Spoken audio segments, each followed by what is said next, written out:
BS lahat. Okay? Itong mga lahat na nangyayari ito ay karugtong ang bitukang madumi ni Lisa Smugs. So ngayon mga kababayan, after all, hindi man ako sumang-ayon sa ibang mga kabinete ni Pangulong Duterte, buwa ka ng ina nyo, Lisa.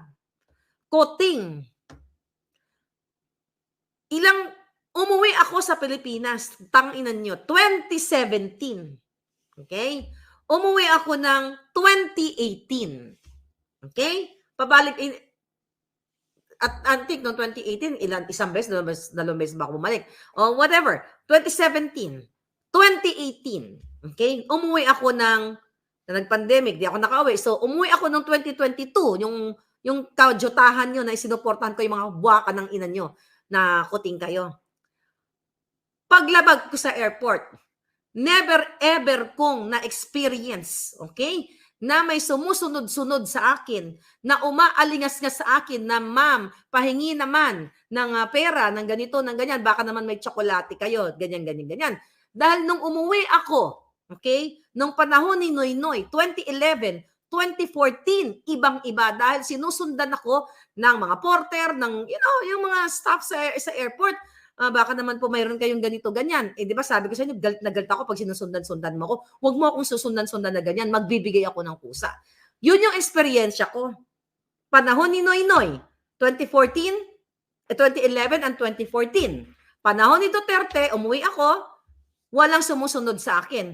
Nagbigay ako ng pera. Okay? Tatang-tanda ko $20 doon sa isang tao na yon. Di ba? Tapos ano ang sabi niya sa akin? Ma'am, bawal po yan sa panahon ni Digong. Mainit nga ang mga balita ngayon sa mundo ng social media at usap-usapan pa ngayon di umano ang pagpapaaresto kay Tatay Digong raw, lalo na patuloy pa rin ang paghahabol ng International Criminal Court sa dating presidente. Kapag magtangka nga raw anya ang ICC na arestuhin siya ay hindi ito magpapahuli ng buhay dahil uunahan niya ang mga ito kapag nagpumilit na pumasok sa kanyang kinaroroonan. Sumbat nga ng dating Pangulo, walang pakialam ang ICC sa akin at hindi nila ako mahuhuli talaga. Mahuhuli nila ako, patay. Kung gusto man nilang magtangka pumasok, unahin ko na sila muna. Wala namang jurisdiction ng mga pumapasok na yan eh. Pag pumunta sila dito at aarestuhin ako, magkabarilan talaga yan at uubusin ko mga yan. Dagdag pa ng dating Pangulo. At para lagi ka updated sa mga bagong upload natin, araw-araw tayo sa Metro sa pagkakaisa at bagong pag-asa. Ito ang Tindig Pinas. Huwag mo ang kalimutan i-like agad ng video at kung hindi ka pa nakapag-subscribe, subscribe na yan. So, nagaganap na. Okay? Nagaganap na ang mga pangyayari. Okay? Pero bago pa natin pag-usapan yung tensyon ngayon sa Pilipinas, noong November 18 ay meron din akong binlag sa inyo na Oplan itutumba. Okay? Itutumba ang mga kritiko ni Coting at ni Tambaluslos at syempre ni Lisa Smugs. 'Di ba? Sinabi ko sa inyo noon na uunahin nilang gigibain ang Inday Sara at ang mga vloggers. Well, like me at iba pang mga vloggers na sumusuporta sa katotohanan na sindakin. True enough, 'di ba? Unang giniba actually si Inday Sara dun sa kanyang confidential fund. Bilag natin yan noong November 18. Okay? Then sinabi ko rin sa inyo noon na patatahimikin si Tatay Digong at gagamitin ni Coting at ni Tambaluslos si Bonjing Remulla na hindi natin alam kung buhay o patay na dyan sa DOJ dahil hindi nagpapakita ng sense of life o ng ng kanyang warm body, kung siya ba ay warm pa o malamig na. So, November 18 nung sinabi ko sa inyo na pinagugulong na ang request ng ICC para makipagsabuatan o makapag-imbestiga nga sa war on drugs ni Pangulong Duterte at inadamay si Inday Sara. That was November, before itong mga kaguluhan na nagaganap ngayon na gigipit nga sa dating Pangulong Duterte. So, sinabi ko rin sa inyo noong November 18, nakasabwat nga dito si Trillanes. Kasabwat dito sa playbook na ito, sila De Lima, sila Franz Castro, di ba? Yan ang tumutulig sa dyan kay Inday sa Kongreso. Then, mga palangga, this was November 18. Okay? This was November 18 na pati sabi ko ang SMNI ay ipatutumbahin din. So, ano nangyari? Di ba tinumba nila? Di ba? Si Kibuloy, kakasuon. Basta ang dami din ang mga vloggers yun na. Anyway, so ngayon, mga kababayan, nung December of 2020, yung pinakita ko kaninang video sa information ng vlog natin, ito yung ipapalapa si Inday at saka si Pangulong Duterte sa ICC. 'Di ba? Sinabi ko din sa inyo noon, doon sa vlog na 'yon, na kumpirmado na nga ng ating puting ahas na ang Department of Foreign Affairs, ang DOJ, okay, ang DFA ay nakipag-sabwatan na. Pinayagan na nilang pumunta ang mga ICC representatives katulad ni Chantal Daniels. Okay? At ito nga ay nagsimula na ang okay. Dali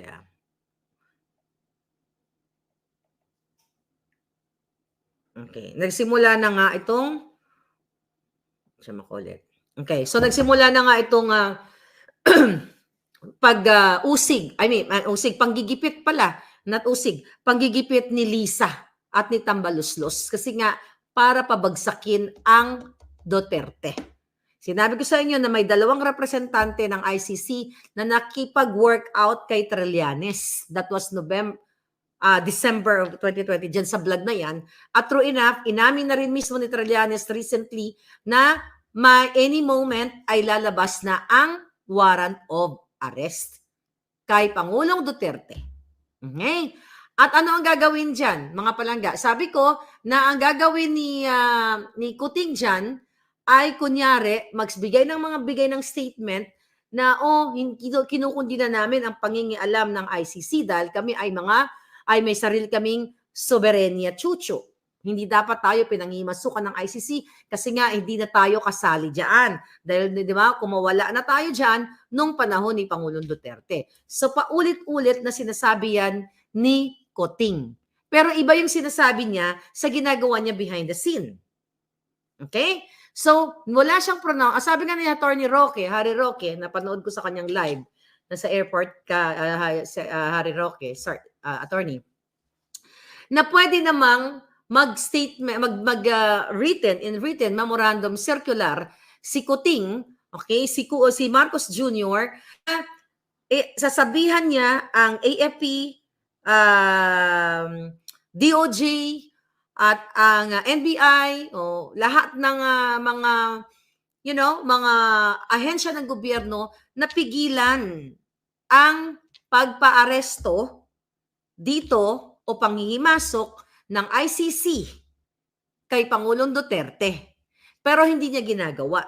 Kasi nga mga kababayan, eto na yung ni-reveal ko sa inyo noong December 20. Kasi nga, planado nga yan ni Tambaluslos, ni Lisa, at si under the influence of Pulburon, si Kuting ay underdog ni Lisa. Sunod-sunuran lang. So, hindi siya makapag-desisyon kasi nga, nakatutok yata ang kipay ni Lisa sa mukha ni Kuting. Kaya ganon hindi siya makapalag. So, kung napanood nyo yung vlog na yan, ano ang mga posibleng senaryo, sabi ko, na pag nagkaroon na-issue na ang warrant of arrest. Eto na. Sabi ko sa inyo, si Kuting ay kunyari ay aawatin niya. Hindi yun natin yan. Hindi natin dapat gagawin yan. Ganyan-ganyan. Kasi nga, para to gain what? Diba? Igigain niya yung pambubudol sa taong bayan na napakabait pala ni Kuting kasi nga bagsak si Kuting sa social media, even sa kanyang Well, sa latest survey, di ba, mas mataas pa rin si Inday Sara, bagsak si Kuting. So magpapupugi points siya ngayon, bubudulin niya kayo. Di ba? December 20 ko sinabi yan, Pebrero na ngayon. So isa yan, di ba? Kunyari, magdrama-drama sila na concern sa kay Pangulong Duterte. Pero style niya lang yan kasi in the first place, kung concern siya at nirespeto ni Kuting ang ating bansa, ang ating konstitusyon na hindi tayo dapat nagpinanghimasukan ng mga buwakang genimis, na mga mukhang ginalis, okay? Na mga taga-ICC, mga palangga. Okay? Mga ganun-ganun, no? Parang mga draggy kamukha nila, mga pulboronic din, mga datingan, you know? So ngayon, na-prevent na sana ito ang mga kaguluhan not only sa Davao, I mean, yung pausbong. Dahil nagbibigay ito ng impresyon at ng impact sa mga taong bayan na wala pala tayong kasiguraduhan sa bayan natin dahil mismo ang presidente ay traidor. Traidor sa kanyang bayan, traidor. Alam naman natin yan. Okay. So, para to win back the trust of the people, babango-bango siya kunyari dahil nga siya ay pinigil-pigil niya itong ICC or warrant of arrest if there is AD. Okay? Dahil sinabi naman ni Trillanes yan. Dahil si Trillanes nga ay Dilawan, nakasabwat ni Lisang Dilawan. Si Lisa lahat ng author niya ito at si Tambaloslos kasi nga hindi nila makayanan ang popularity and also yung lakas ng Duterte. See that? Ngayon, sabi ko sa inyo noong December 20, or possibility na i-allow ni Kuting ng Pulburon na arestuhin si Pangulong Duterte. Okay? Then ngayon, mga palangga, kung paparesto na si Pangulong Duterte, di ba? Ang ibig sabihin nun, matatakot tayong lahat.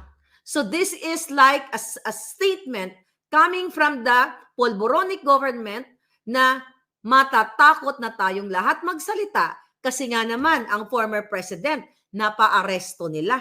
How much more ikaw, sino ka man palangga? Di ba? So ito po yung ito talaga ang motibo ni Tambaloslos, ni Marcos Araneta Romualdez plano. So see that? Nagkamali ba ang ating puting ahas from November 18 to December 20 and now it's February 6. So ngayon, ito nila, isa-silence nila ang taong bayan. So ngayon mga palangga, kapag nagkaganito na ang mga eksena, then I said you have to wake up. Wake up, get up. May kasama ba akong wake up? Okay, get up. Diba? Speak up. Number 1, kailangan mong tumayo, magsalita, o kung kaya mo silang buhatin, you have to pick them up. Okay? Dahil nga, ito ang talagang pangarap ni Lisa, ni Tambaloslos at si Kuting, sunod-sunuran lang to stay in power. That's why dito na naman papasok ang People's Initiative. Ito ay mga koneksyon. Lahat ito ay pinaplano nila. Bunga ito ng kanilang gustong pag-stay in power para burahin sa mapa ng Pilipinas ang mga Duterte. Di ba? So, ngayon, mga palangga, nakita niyo naman, tinanggap nila sa Malacanang. Di ba, yung Irene Can, tinanggap nila sa Malacanang. Sabi ko nga sa inyo, a few days ago, hindi yan makakapasok ang ICC representative.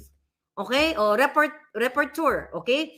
Kung hindi siya papayagan ni Lisa Smugs. I told you, lahat ng mga babaeng magaganda, nakaklase man ni Kuting yan, o babaeng maganda na ayaw ni Lisa makadikit kay Kuting dahil pinagsisilosan niya, dahil mukha siyang ampalayang kuritot ang mukha. Yun ang ampalaya, kuritot. Di ba? Puro kuro-kuro ang ampalaya. Hindi makakapasok yan. So definitely, kung nakapasok ang representante ng ICC, yun ay dahil pinayagan ni Lisa Smugs dahil si Kuting ng Norte ay isang ang underdog ni Lisa.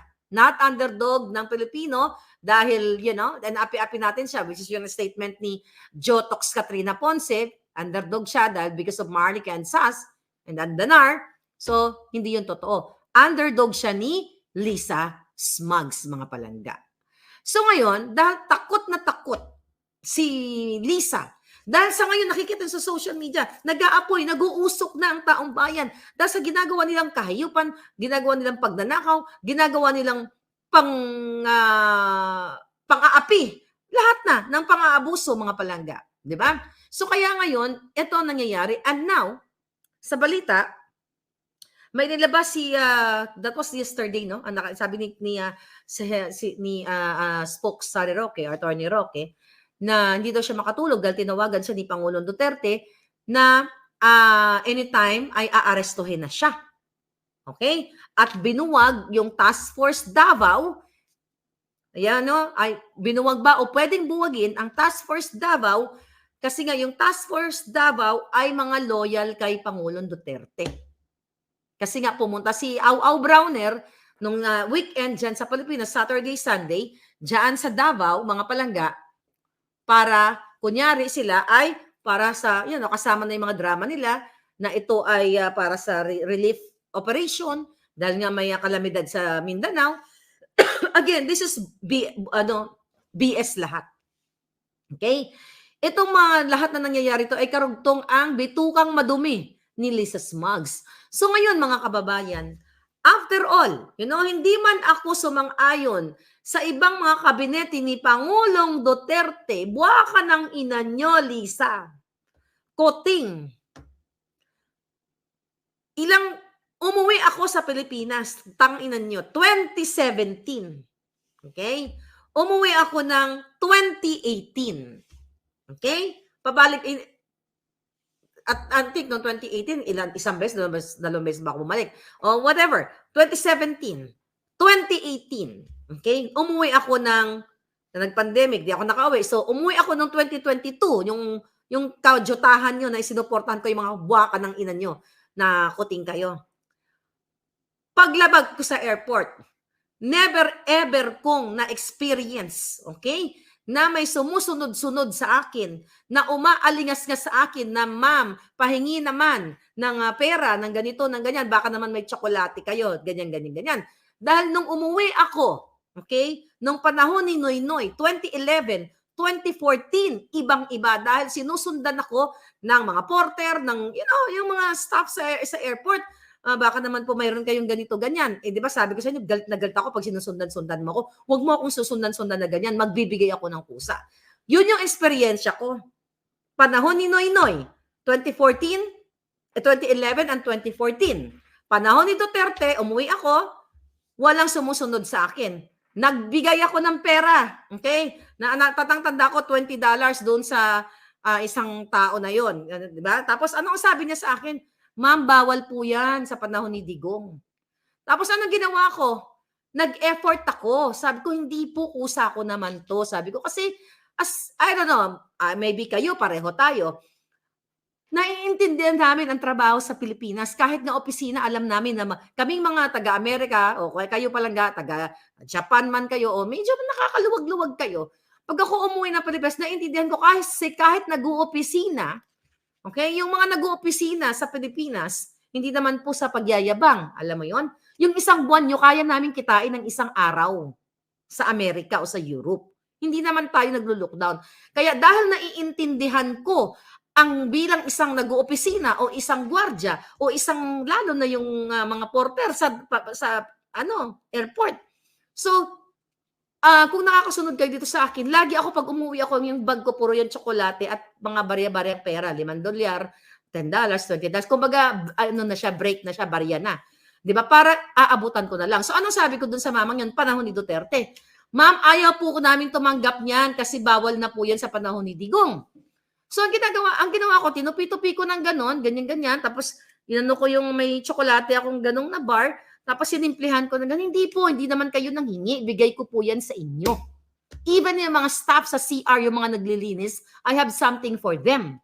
Actually, kahit hindi Pilipino, wherever I go, kahit mag-cruise ako, punta akong Japan, whatever. Di ba? Alam ni Raimi yan, kung nandito si Raimi na, nakita niya yan, na witness. Alam ni Lady Boss, nakasama ko sila sa Japan.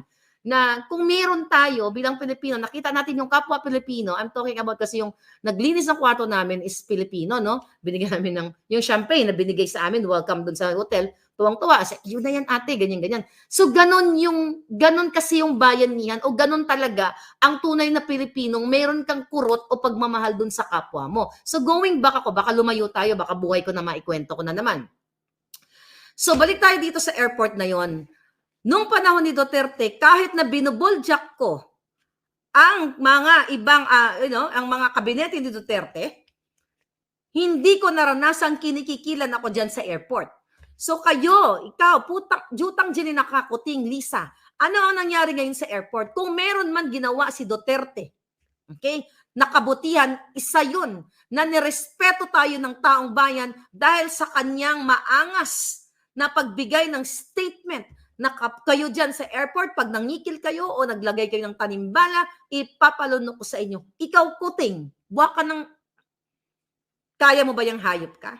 Tapos ngayon, ito pong nangyayari sa Davao, nabubuwagin ito, at bubuwagin ito, okay? Then ngayon, naglabas si Browner ng, excuse me palaga, naglabas si Browner ng statement na hindi daw bubuwagin, sa halip ay dadagdagan ang mga military. You know, isang ibig sabihin nito, nataranta kayo, na alarma kayo, dahil alam ninyo na magdudulot kayo ng kaguluhan sa ating bayan. Si Duterte ba ang magdudulot ng kaguluhan? Sino ba ang namumuno ngayon? Si Duterte ba may kakayahan pa yan na lumaban sa kalsada? Wala na, retired na si Pangulong Duterte. Ngayon, another angle po, another angle na tinitignan ni based doon sa vlog ni Atty. Roque, na sinasabi niya na pwede na ang warrant of arrest because of sa statement ni Pangulong Duterte na maghihiwalay, okay, ang Davao, iwalay ang Mindanao sa Pilipinas and Davao, sa Luzon and Visayas. So ayon kay abogado kasi yun, we have to kailangan natin siyang a source, a reference. Abogado kasi siya, hindi man tayo abogado, na kung meron mang ganun, let's say for example na ipapareso siya dahil sa nakikita ni Liza Smugs ni Kuting na si Pangulong Duterte ay treason? Tanginan niyo. Yun ang sabi. Kayo ang dapat kasuhan, kayo dapat ang damputin. Tama yun tama yun, Spokes Roque, na sinasabi mo na nung binanggit ni Pangulong Duterte na kung ganyan lang naman, parang ganyan lang naman mga maghiwalay na tayo sa iwalay na natin ang Mindanao. At possible yon, ayon kay Harry Roque, kung iyon ay dadalhin sa ICC, pagbubutuhan, di ba, ng buong Pilipinas, kung papayag ba sila, ganyan. Oh, that's a legal process. But again, gusto kong i-touch, okay, ang punot dulo ng lahat ng ito. Remember, few days ago, nung after ng Davao Rally, nung sinabi ko sa inyo na tatargetin ni Lisa Ahas Araneta Smugs ng gobyernong ito ang mga polis na nag-escort doon sa mga bisita sa Davao Rally. Okay? Tatargetin. Paano tatargetin?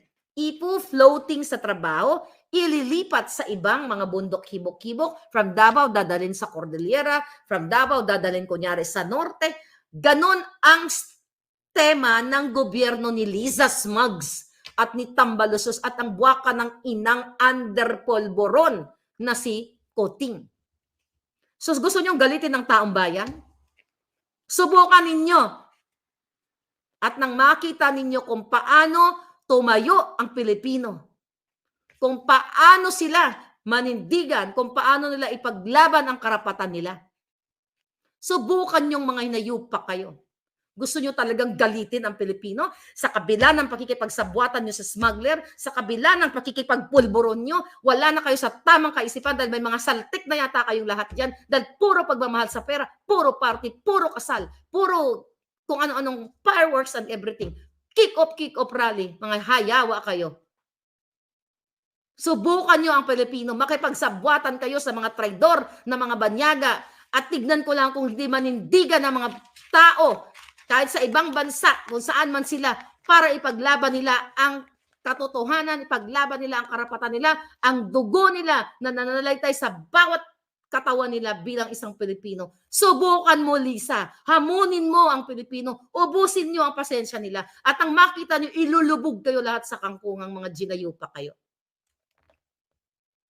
Ikaw, Senator Amy, star ka na naman ngayon. Kala ko ba, may power ka pa? Ito ba o naglalaro lang tayo ng patintero dito?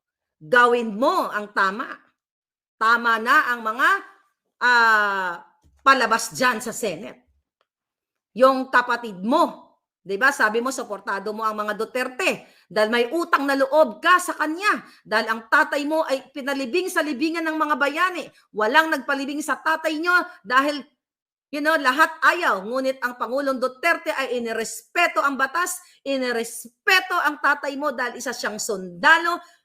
Ngayon, wala kayong ginagawa. Pagtatraidor, pagtataksil. Ulit, mga kababayan, pambababoy ang ginagawa ni Marcos Jr.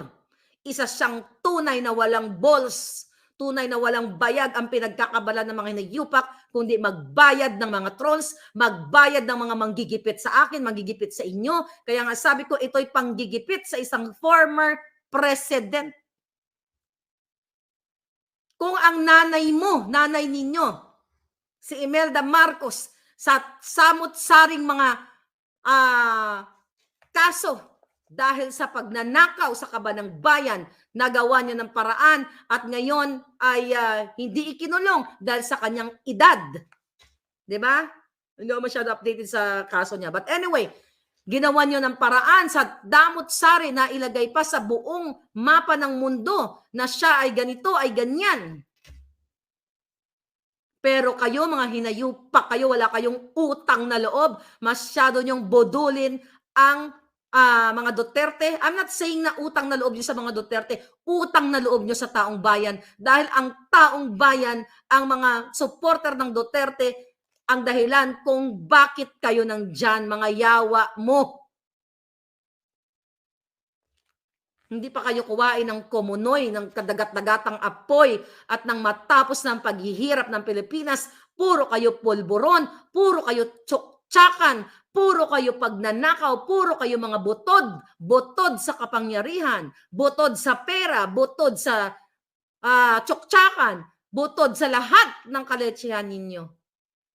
Mga impacto kayo. See that? Eh, Inday Sara, mag-ingat ka. Kailangan, Inday, pagalitan na kita, Day. Okay? Pasensya na. Okay? Kailangan talasan mo. Alam ko, matalas ka. But this is just me. Magkaiba tayo, syempre. Kung ako dyan, baka ko na yung mga yan. Pinagkurot ko na yung mga kipay ni Lisa. Kinurot ko na yung kipay ni Lisa at nang makatikim siya ng hagupit ni Maharlika. Nakita nyo? So ito yun. Ito ang expose ko sa inyo. Bago to nangyari, sinabi ko na sa inyo, manghuhula ba ako? Hindi. Meron tayong reliable source sa loob, sa labas ng gobyerno na pinagmamatyagan ang ginagawa na pangdorobo ni Kuting, ni Lisa. Paano ko nalalaman na ginombag ni Lisa si Kuting sa eroplano? Paano natin nalaman na si Kuting ay sinigaw-sigawan ni Lisa, binato ng folder? Lenchong statement yan. Dahil meron tayong mga tao sa loob na sinasakal. Okay? Sinusuppress. Actually, may nasib akong message through my, dyan, sa social media, na sinasabi sa akin, how reliable itong sinabi na to. Baka meron dito may mga empleyado ng government. Na gayon, ang instruction ng gobyerno ni Kuting, ni Liza, na ang Facebook account and social media is logged into the government laptop, government computer. You know what I mean? May Facebook ako, Maharlika, o ikaw, si Vivian, ikaw, Vivian. Si Vivian, nagtatrabaho sa PCO or PCSO, pagpasok mo, or ikaw, Vivian, no, hindi pagpasok mo, 24/7, Vivian, naka-on ang inyong mga Facebook, naka-login kasi minomonitor ng gobyerno. See that? Kare-receive ko lang.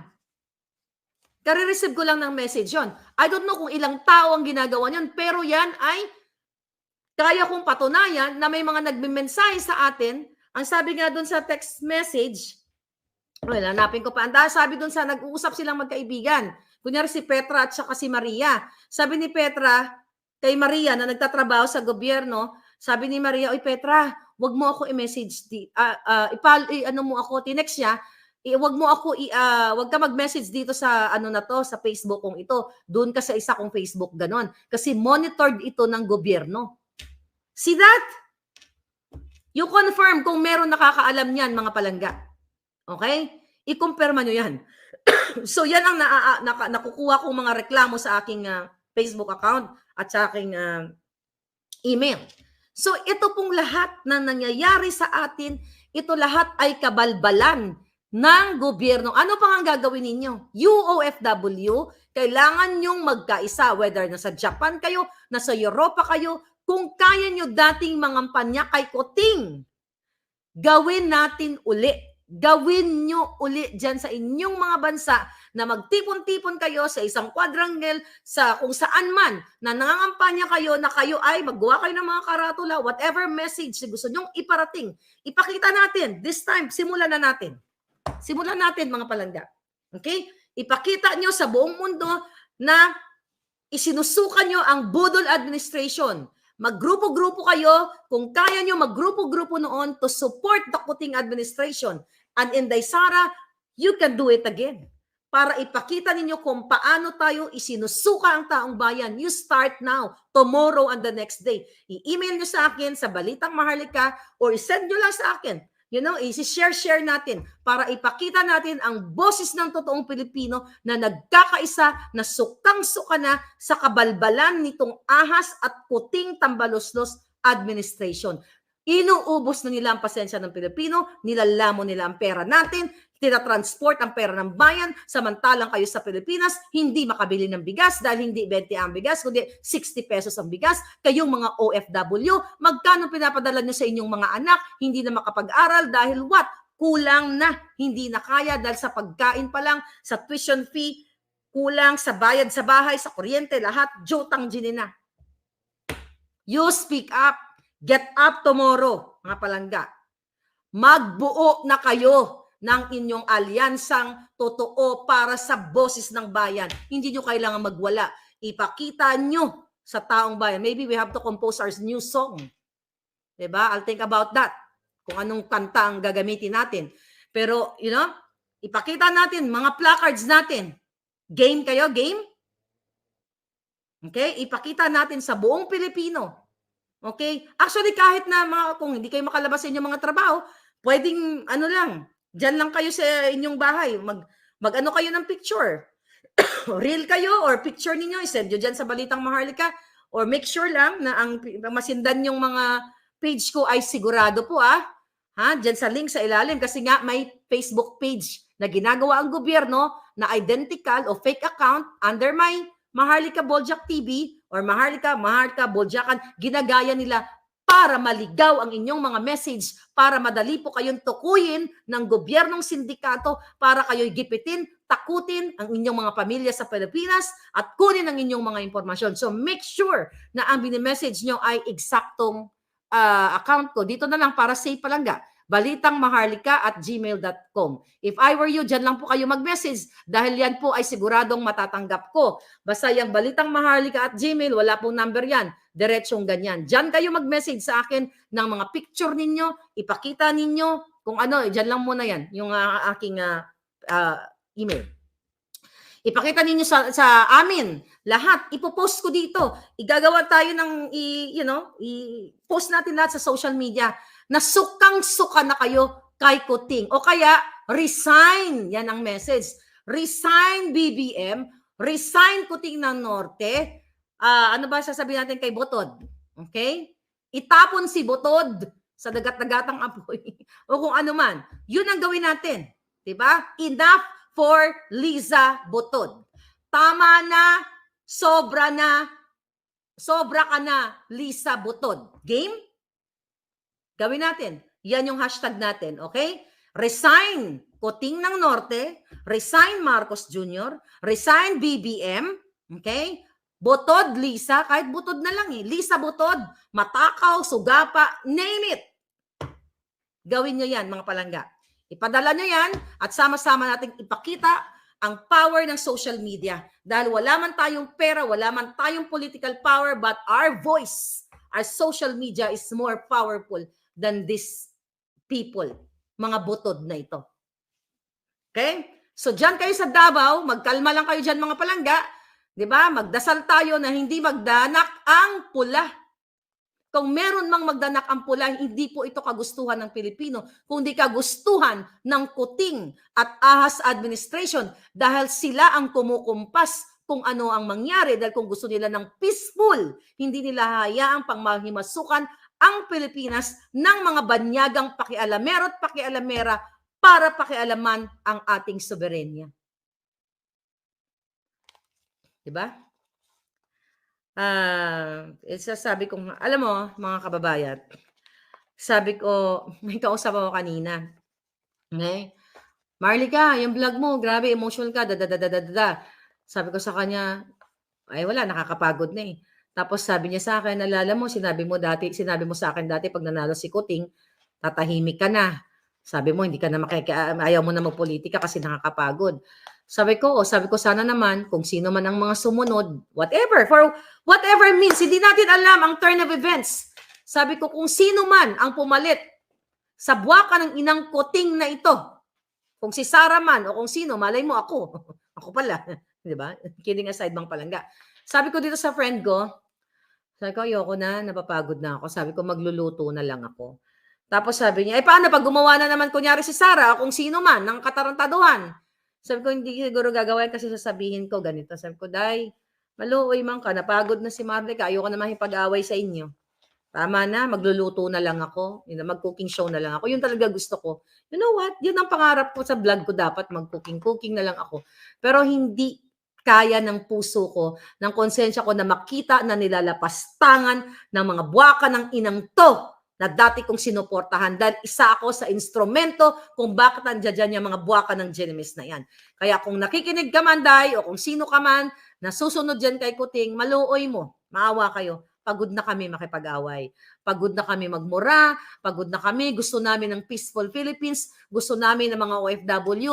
Makita namin yung aming mga pamilya na nagkakaroon ng trabaho, hindi nang lilimahid, di ba? Na nagkakaroon ng time, ng chance para maghanap buhay. Yung ibang mga OFW, dapat hindi na sila bumalik kasi kahit hindi man sobrang yaman o hindi man napakayaman ang magiging sitwasyon nila sa buhay, at least sama-sama yung kanilang pamilya, di ba, magsaka sila sa kanilang sakahan, meron silang itatanim, suportado sila ng gobyerno, hindi yung may lupa ka, nakatiwangwang, di ba, pero wala kang maitanim, wala kang puhunan, wala kang patubig, wala kang pangkuryente kasi wala kang suporta ng gobyernong sindikatong ito.